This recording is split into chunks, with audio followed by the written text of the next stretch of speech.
వేదిక మీదకి రావాల్సిందిగా కోరుతున్నాం. వేదాంతం విష్ణు ప్రసాద్ గారు అంటే ఏలూరులో తెలియని వారు ఉండరు. వారి యొక్క సతీమణి వేదాంతం విష్ణుప్రియ గారు.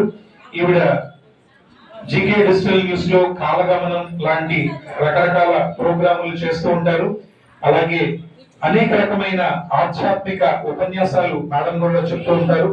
తిరుపావైకి సంబంధించిన తిరుపావై ప్రవచనాలు కూడా చెప్తూ తనదైన రీతిగా విద్యార్థులను తీర్చిదిద్దుతూ ముందుకు వెళుతూ ఒక సరస్వతి రూపంగా చదువుకుంటూ 10 మందిని చదివిస్తూ స్ఫూర్తిదాయకంగా ఉన్న ఈ మహిళా మూర్తిని ఈ రోజున ఈ కార్యక్రమంలో సన్మానించుకోవడం అనేది చాలా అదృష్టంగా భావిస్తున్నాను. ముఖ్యంగా విద్యార్థులకు కూడా ఇలాగ మనం ఎన్ని డిగ్రీలైనా చదువుకోవడానికి అవకాశం ఉంది అని తెలియజేయడానికి మేడమే రోల్ మోడల్.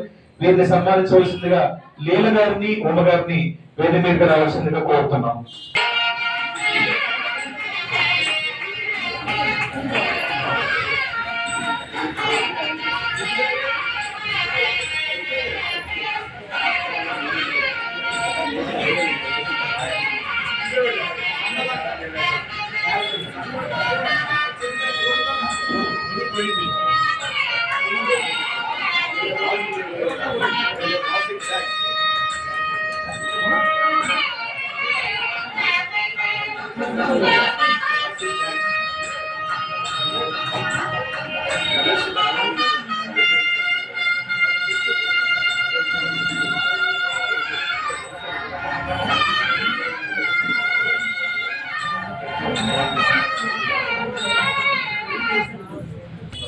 నమస్కారం.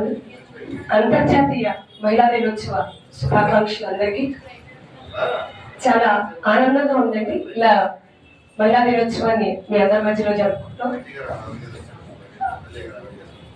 మహిళ గురించి ప్రత్యేకంగా చెప్పడానికి చాలా విషయాలు ఉంటాయి. సృష్టి ఎంత ప్రాచీనమైనదో మహిళ కూడా అంతే ప్రాచీనమైనది. మహిళా శక్తి అన్ని చోట్ల ఎక్కడ లేకపోయినా కూడా ఇబ్బంది. స్వామి వివేకానంద అంటారు, పక్షి ఒక రెక్కతో ఎగరటం ఎలా సాధ్యం కాదో మహిళా శక్తి లేకపోయినా కూడా దేశ అభివృద్ధి అనేది సాధ్యం కాదు. కనుక తప్పకుండా పక్షికి 2 రెక్కల అవసరమో ప్రపంచం అభివృద్ధి మార్గంలో పయనించాలి అంటే తప్పకుండా మహిళల అభివృద్ధి జరగాలి అనేది ఆయన కోరుకున్నటువంటి విషయం.